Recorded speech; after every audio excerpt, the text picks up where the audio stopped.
The ring caught the afternoon light streaming through Corner Coffee's windows. A gaudy cubic zirconia that screamed desperation louder than Trevor's theatrical voice. Madison Clark pressed her back against the exposed brick wall, trapped between his kneeling form and a table of wide-eyed college students recording everything on their phones. Madison Elizabeth Clark, Trevor announced, his marketing-trained projection carrying to every corner of Brooklyn's most crowded cafe. You complete the symphony of my existence. He'd crawled up Madison's neck. 3 dates. Rate perfectly. Mediocre dinners where she'd struggled to find conversation topics beyond. Trevor's extensive knowledge of craft beer and his mother's expectations for grandchildren. Now half of Park Slope was witnessing what had to be the most mortifying moment of her 28 years. Her eyes swept the room, searching for an exit that didn't involve stepping over Trevor's prone form. That's when she saw him. A corner table? Faded Columbia sweatshirt, dark hair falling across his forehead. As he stared at his laptop screen with the kind of intense focus that suggested he was solving world hunger rather than answering emails. Everything about him radiated quiet confidence. From his perfectly straight posture to the expensive watch glinting on his wrist. When he looked up, their eyes met across the chaos. Something electric passed between them, a moment of perfect understanding that made Madison's breath catch. He raised one eyebrow, and somehow she knew exactly what he was thinking. That bad, huh? Her response was pure desperation wrapped in a look that screamed, "Help me."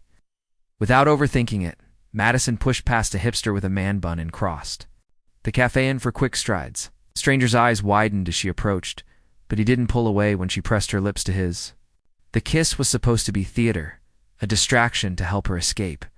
Instead, it became something else entirely. He tasted like expensive coffee and something indefinably warm, and when his hand came up to cup her face, gentle but certain, Madison felt electricity shoot through her entire body. The cafe fell silent around them. Even Trevor stopped talking. When they broke apart, the stranger's dark eyes searched hers with an intensity that made her knees weak. "Play along," she whispered, her lips still tingling from the contact. "Please." "Absolutely," he murmured, his voice like aged whiskey with just enough gravel to make her shiver. He stood in one fluid motion, closing his laptop and sliding it into a leather bag that probably cost more than Madison's rent. "Sorry, man," he called to Trevor, who remained frozen on the floor, ring box still extended. "She's taken." Together they pushed through the crowd of onlookers and burst through the front door onto the sidewalk. Madison finally let go of his hand and leaned against the warm brick, gasping for air. "Oh my God," she breathed. "I can't believe I just did that. I'm so sorry. I don't even know your name, and I just used you as my escape route from the world's most awkward proposal." He stepped closer, and she caught a hint of expensive cologne mixed with something uniquely him.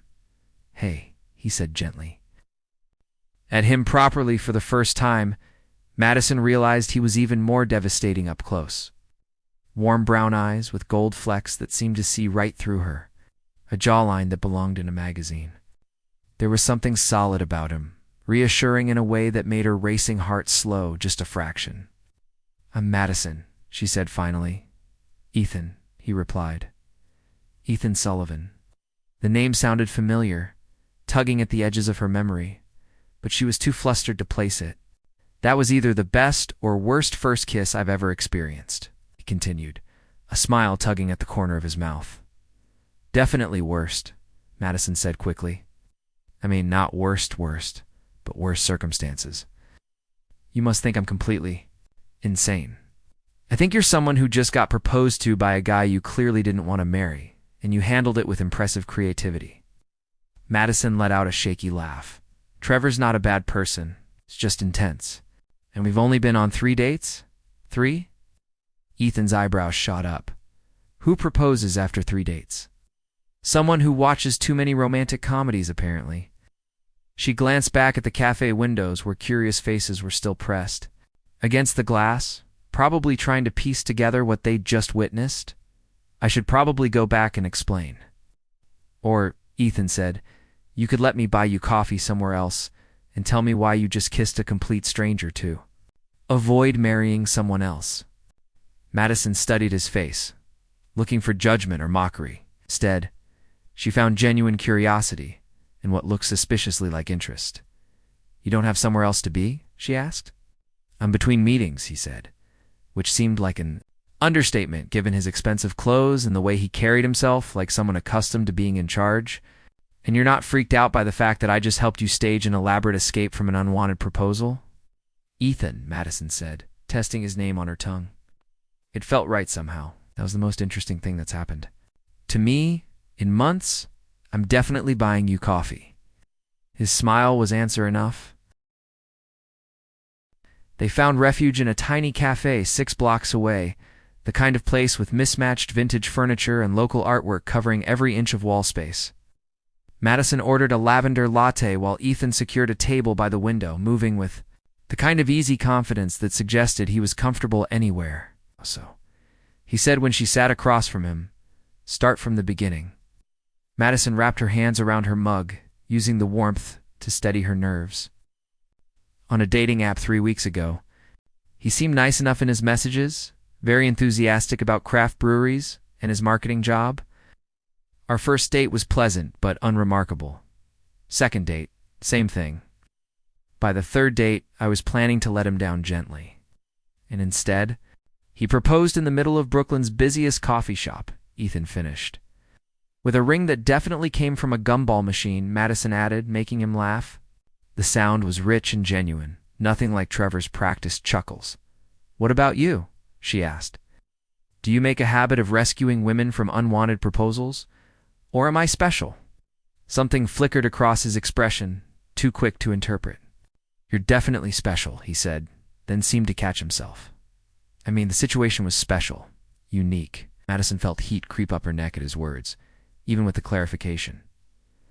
What do you do for work, I mean? You mentioned being between meetings, consultant Ethan said, which seemed deliberately vague. Business strategy, mostly. What about you? I'm a graphic designer for a small marketing firm in Soho. Nothing glamorous, but I love it. She paused, studying his face. You look familiar somehow. Have we met before? Ethan's jaw tightened almost imperceptibly. I don't think so. I'd remember. The intensity in his voice made her stomach flutter, but something felt off. The expensive watch, the perfectly tailored clothes, the way he carried himself like someone accustomed to being deferred to. Even his choice of words felt carefully measured. Are you sure you're just a consultant? Madison asked, her curiosity getting the better of her. Because you seem like someone who's used to being in charge. Before Ethan could answer, his phone buzzed against the table. Madison caught a glimpse of the screen as he silenced it, and her breath caught. The caller ID read Sullivan Industries Boardroom. Sullivan Industries, the tech giant that had revolutionized cloud computing and made headlines for its young, reclusive CEO who rarely gave interviews. Sullivan. Madison's coffee mug hit the table with a soft clink as the pieces fell into place. Ethan Sullivan is not a consultant. The billionaire CEO whose face graced the covers of Forbes and Fortune, usually looking serious and untouchable in perfectly pressed suits. You're him, she whispered, staring at him with new eyes. You're Ethan Sullivan, the Ethan Sullivan. His entire body went still. Madison, oh my God. She pressed her hands to her cheeks, feeling the heat of embarrassment wash over her. I kissed a billionaire. In public. To escape a proposal from a guy who probably makes less in a year than you spend on coffee. It's not like that, Ethan said quickly, leaning forward. Money doesn't change what happened back there, doesn't it? Madison's voice rose slightly, earning glances from other patrons. I basically threw myself at you. You probably think I'm some gold-digging crazy person who researched you beforehand and planned the whole thing. That's ridiculous, Ethan said firmly. You didn't even recognize me until just now. Now you're wondering if I'm going to run to the tabloids with our little cafe encounter, aren't you? Billionaire CEO's secret coffee date with mystery woman. Ethan was quiet for a long moment, his expression unreadable. When he spoke, his voice was careful, measured. That thought had crossed my mind. The honesty stung, even though Madison had expected it. Right, of course it did. She started to stand, but Ethan reached across the table and caught her hand. The contact sent the same electric shock through her as their kiss had. "Don't go," he said quietly. "Please." "Why?" Madison asked, sinking back into her chair despite herself. "So you can figure out what my angle is? Run a background check? Have your security team investigate my dating history?" "Because I haven't stopped thinking about that kiss," Ethan admitted, his thumb tracing across her knuckles. "Because you looked at me like I was just a guy in a coffee shop who might understand what it felt like to be trapped, not like I was. A net worth and a stock portfolio." Madison's heart hammered against her ribs. Now I'm wondering if you'll give me a chance to be just a guy who wants to buy you coffee and hear about your terrible dating app experiences." She studied his face, looking for deception or calculation. Instead, she found something vulnerable in his expression, a loneliness that seemed at odds with his success and confidence. "This is insane," she murmured. "Completely," he agreed. "But good insane? Or bad insane?" Madison thought about Trevor's public proposal, about the endless string of mediocre dates that had led her to that moment. Then she looked at Ethan, at the way he was watching her, like her answer actually mattered. To him, good insane, she decided. "But I have conditions." "Name them." "No bodyguards following us around, no photographers, no PR teams managing our conversations. If we're doing this, whatever this is, it's just us. Two people getting to know each other." Ethan's smile was slow and devastating. "Deal. But I have a condition too, which is, kiss me again," he said softly. "But this time, not because you're running from something. It's because you want to." Madison's breath caught. The cafe seemed to fade around them as she leaned across the table, meeting him halfway. This kiss was different from the first, slower, and more deliberate. When they broke apart, Madison felt like she was standing at the edge of a cliff, about to jump into something that would change everything. "Good insane," she whispered against his lips. "It's very good insane," he agreed. 3 weeks later, Madison was discovering that dating a billionaire was nothing like the movies made it seem. For starters, Ethan insisted on meeting at hole-in-the-wall restaurants where the food was incredible, but the ambiance consisted of flickering fluorescent lights and plastic chairs. He drove himself in a surprisingly modest Tesla, refused to let her pay for anything, but also wouldn't make a big show of expensive gestures, and seemed genuinely interested in her stories about difficult clients and her roommate's disastrous attempts at sourdough baking. The most surreal part was how normal it felt. "You're overthinking this," her best friend Claire said as they walked through Prospect Park on a sunny Saturday morning. "So what if he's rich? You like him? He clearly likes you, and from what you've told me, he's nothing like the arrogant tech brothers we usually complain about." "It's not about the money," Madison insisted, though even she wasn't entirely convinced. "It's about the secrecy. We've been on 6 dates, and I still haven't seen where he lives. He picks me up on street corners. His phone is constantly buzzing. With calls, he has to step away to take. Sometimes I feel like I'm dating a very attractive witness protection case. Maybe he's being careful," Claire suggested. "Think about it from his perspective. How many women do you think have tried to use him for his money?" Madison kicked at a loose stone on the path. "That's what makes this so complicated. How do I prove I'm not like that when everything about our situation screams gold digger meets?" "Billionaire," buzzed with a text from Ethan. "Can you meet me at the pier in Red Hook? Something I want to show you." "Meek of the devil," Madison murmured, showing Claire the message. "Go," Claire said firmly, "and stop sabotaging yourself. Some people spend their whole lives looking for what you two have." An hour later, Madison found Ethan leaning against the railing at the Red Hook Pier, looking out over the Manhattan skyline. He was wearing dark jeans and a navy sweater that probably cost more than her monthly salary. But the late afternoon light made him look younger, more approachable. "Hey," she said, settling beside him. "Hey, yourself." He turned to face her, and something in his expression made her stomach tighten. "We need to talk." The 4 words every woman dreaded. Madison forced herself to remain calm. "Okay." Pulled out his phone and showed her the screen. It was a gossip blog with a blurry photo of them leaving the cafe after their first meeting, accompanied by a headline that made Madison's blood run cold. "Sullivan Industries CEO's mystery woman." "Who is she? When did this come out?" Madison asked, her voice barely above a whisper. This morning, my publicist called me an hour ago. Apparently, someone recognized me from that day at Corner Coffee and sold the story. Madison stared at the photo, seeing herself through the lens of public scrutiny for the first time. She looked flustered and disheveled, Ethan's protective hand on her back as they hurried down the sidewalk. There's more, Ethan continued, his jaw tight. They've identified you. Your name, where you work, your social media profiles, everything. The piers seemed to tilt beneath Madison's feet. What does that mean? It means your life is about to become very complicated. My security team is already monitoring the situation, but there will probably be reporters, photographers. Your employer might get calls, your friends and family. Madison gripped the railing, her knuckles white. This is exactly what I was afraid of. I know, Ethan said quietly. And I'm sorry. I should have been more careful. More careful. Madison's voice rose, edged with panic. Ethan, I work for a small company. If this affects my job, if clients start thinking I'm some kind of publicity-seeking drama queen, that won't happen, Ethan said firmly. I'll make sure of it. By throwing money at the problem? By having your lawyers intimidate people into silence? Madison turned to face him fully, and for the first time since she'd known him. She saw him not as the charming man who made her laugh, but as the powerful CEO who could reshape her world with a phone call. If that's what it takes, he said without hesitation.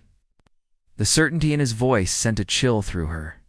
That's not who I want to be, Ethan. I don't want to be the woman who hides behind her boyfriend's power and money. Then what do you want? He asked, and there was something sharp in his tone now, a hint of the steel that had built his empire. Madison was quiet for a long moment, watching a ferry make its way across the harbor. I want to be with someone who sees me as an equal, not as a problem to be managed or a liability to be protected. You think that's not how I see you? I think you're used to controlling everything in your life, and I'm starting to realize that includes me. Ethan's expression hardened. That's not fair, isn't it? You've kept me separate from every other part of your life, never met your friends, seen your home. It's been included in anything that matters to you beyond these careful, contained dates. And now, the first time a relationship faces a real challenge, your instinct is to have your people handle it. Ethan's voice rose, drawing glances from other people on the pier. Pretend I'm not who I am? Let them tear you apart in the press. I'm supposed to fight my own battles, Madison shot back. That's what equals do. They stared at each other across a divide that suddenly seemed much wider than the few feet of space between them. Madison could see the exact moment when Ethan's walls went back up, when he retreated behind the careful control that had made him successful. Maybe this was a mistake, he said quietly. The words hit Madison like a physical blow, but she forced herself to keep her voice steady. Maybe it was. She started to walk away, then turned back. For what it's worth, Ethan, I never cared about your money. I cared about you. But I'm starting to think you can't tell the difference. Madison left him standing there against the skyline and didn't look back even when she heard him call her name. Madison had been wrong about one thing. The media attention was worse than she'd imagined. By Monday morning, there were photographers outside her apartment building. Her phone hadn't stopped ringing with calls from reporters, and her Instagram messages were flooded with everything from marriage proposals to death threats. When she arrived at work, her boss Marcus was waiting with a grim expression and a stack of newspapers. "We need to talk," he said, gesturing toward his office. Madison's stomach dropped as she saw the headlines. Gold-digger or true love? Screamed. One tabloid, featuring a side-by-side comparison of her modest apartment building in Ethan's Manhattan penthouse. Another had dug up her college photos, including one particularly unflattering shot from a Halloween party where she was dressed as a zombie bride. "Look, Madison," Marcus began, settling behind his desk. "You're talented, and I like you. But 3 of our biggest clients called this morning asking if you're the woman who's been linked to Ethan Sullivan. This kind of attention isn't good." "For business, are you firing me?" Madison asked, though she already knew the answer from his expression. "I'm giving you a leave of absence until this blows over." "Paid leave," he added quickly, as if that made it better. Once the media moves on to the next story, we can revisit your position." Madison nodded numbly and began packing her desk, ignoring the curious stares from her coworkers. Her phone buzzed with another call from an unknown number, which she declined. Then a text appeared from Ethan. "I heard about work. Sorry, let me fix this." She turned off her phone without responding. The next few days blurred together in a haze of hiding in her apartment and watching her life get dissected by strangers on the internet. Billionaire tried to be supportive, but even she seemed overwhelmed by the circus that had taken over Madison's existence. "Maybe you should call him," Claire suggested on Wednesday evening, as they watched a particularly vicious segment on a celebrity gossip show that questioned Madison's motives and speculated about her calculated approach to landing a billionaire. "And say what?" Madison asked, muting the television. "That I was right about not wanting this life." "That you miss him," Claire said gently. "Because you do. It's written all over your face." Madison did miss him desperately. She missed his laugh. The way he listened to her stories like they were the most interesting things he'd ever heard, the electric feeling of his hand in hers. But she also remembered the look in his eyes at the pier, the way he'd automatically shifted into damage control mode instead of seeing her as a partner and solving their problem. Thursday morning brought a knock at her door. Madison peered through the peephole and saw a woman in an expensive suit flanked by two men in dark clothing who screamed security detail. "Ms. Clark." "I'm Jennifer Hayes, Mr. Sullivan's publicist. Could we have a word?" Against her better judgment, Madison opened the door. Jennifer Hayes was exactly what Madison had expected: polished, intimidating, and clearly accustomed to getting her way. She settled onto Madison's second-hand couch like she was holding court at the Met Gala. "Mr. Sullivan is concerned about the media attention you've been receiving," Jennifer began, without preamble. "He's asked me to present you with some options for managing the situation." "I'm listening," Madison said, though every instinct told her this conversation would end badly. Jennifer opened a leather portfolio and pulled out several documents. Option 1 is a carefully crafted statement explaining that you and Mr. Sullivan are just friends, with photos of you with another man to redirect the narrative. "We have several actors who would be happy to play the role of your boyfriend." Madison's eyebrows shot up. "You want me to fake date someone?" Option 2, Jennifer continued smoothly, is a more comprehensive approach. "We craft a relationship narrative that positions you as the perfect girlfriend, serious, accomplished, but not threatening to Mr. Sullivan's image. You'll need media training, a new wardrobe, and coaching on appropriate public behavior. In exchange, you'll receive a generous monthly allowance and access to the lifestyle that comes with dating someone of Mr. Sullivan's stature. You want to turn me into a performance," Madison said slowly. Option 3, Jennifer said, her voice taking on a sharper edge, is a non-disclosure agreement with a significant financial settlement in exchange for your complete silence about your relationship with Mr. Sullivan, an immediate cessation of all contact.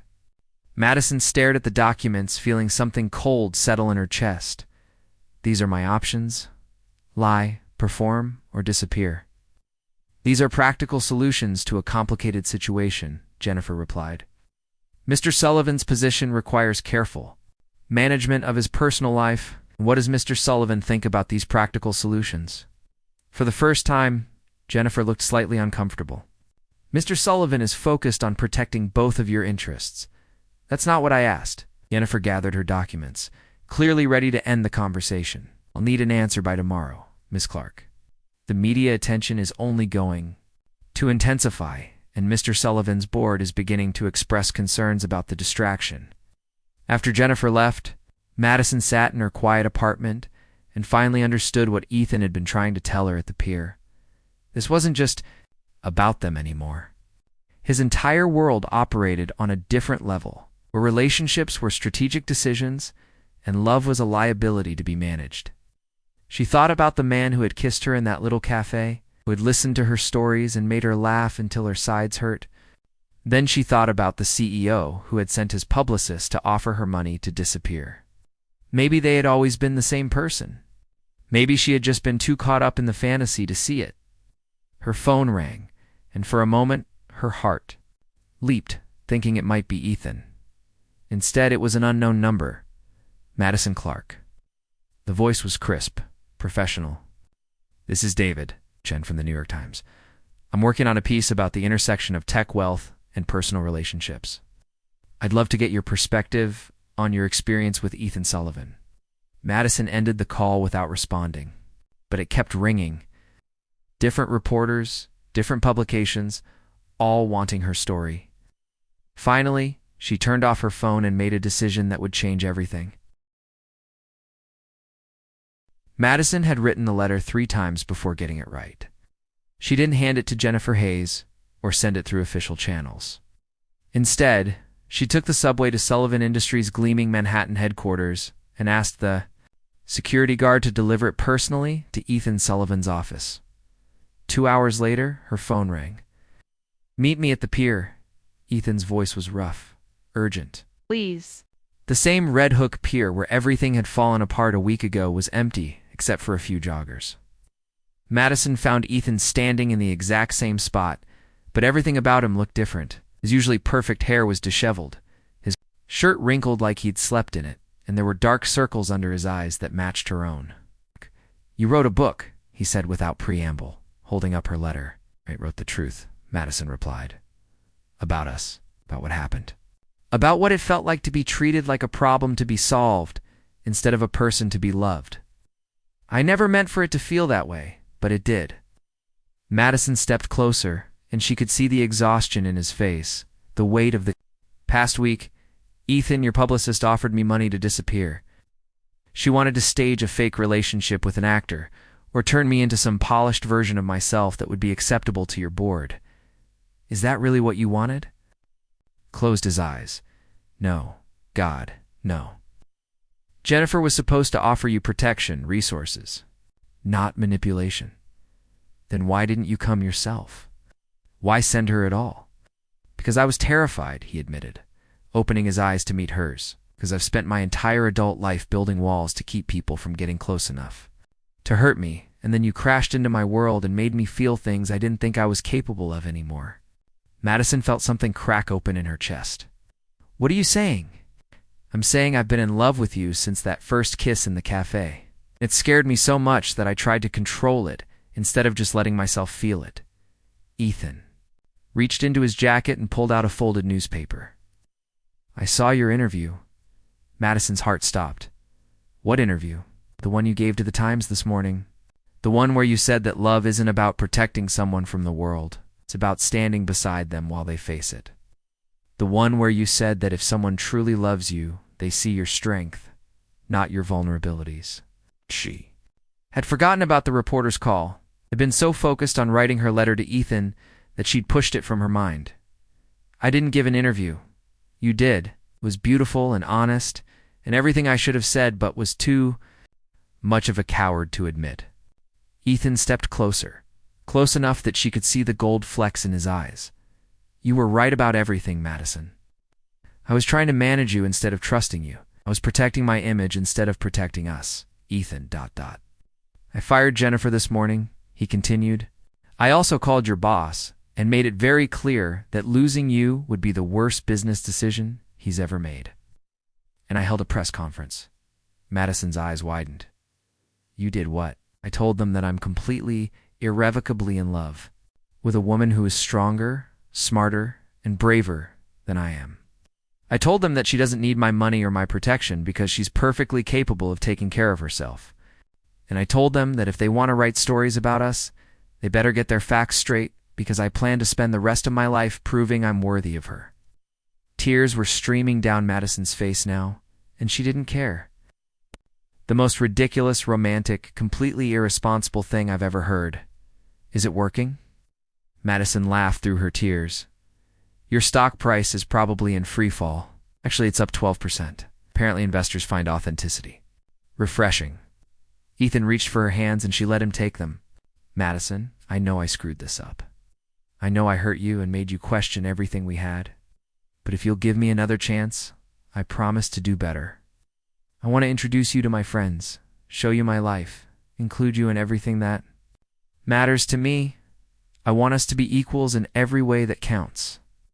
Madison studied his face, looking for the careful control that had always been there before. Instead, she found vulnerability and hope in something that looked like desperation. "I have conditions," she said finally. "Name them. No more handlers. No more managing. If we do this, we figure it out together. Done.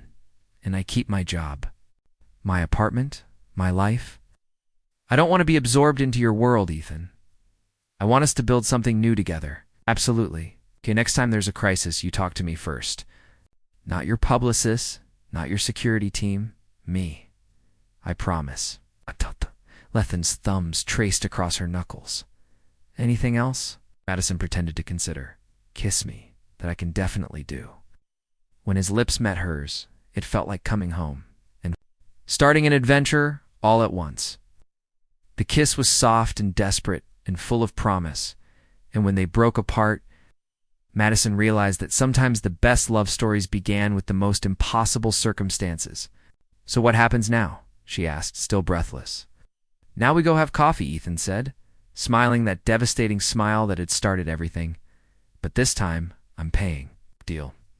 Madison laughed. "But somewhere with terrible fluorescent lighting and plastic chairs. I know just the place."